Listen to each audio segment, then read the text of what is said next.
Mark Coles को world cup के लिए विमेन टीम का कोच बनाने का फैसला। पीसीबी मैनेजमेंट कमेटी ने साबिक कोच मार्क कोल्स को वर्ल्ड कप के लिए कौमी विमेन टीम का हेड कोच मुकर्रर करने का फैसला कर लिया।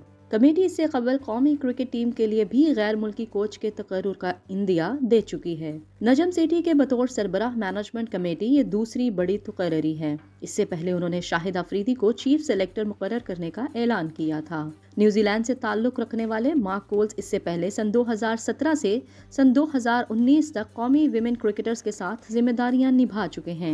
इनकी कोचिंग में पाकिस्तानी टीम खातिर खा कामयाबी हासिल नहीं कर सकी थी। ताहम मैनेजमेंट कमेटी मुल्की कोचेस की बजाय गैर मुल्कियों पर इन्हिसार करना चाहती है।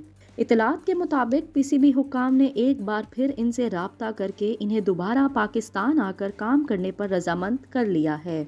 आइंदा चंद रोज तक इनकी पाकिस्तान आमद मुतवक्के है। कौमी विमेन टीम को आइंदा बरस के अवाइल में दौरा ऑस्ट्रेलिया और जनूबी अफ्रीका में वर्ल्ड कप खेलना है। गुज़िश्ता वर्ल्ड कप में कौमी टीम ने निहायत खराब कारकर्दगी का मुजाहिरा किया था, ताहम इसके बावजूद टीम में कोई बड़ी तब्दीली नहीं की गई।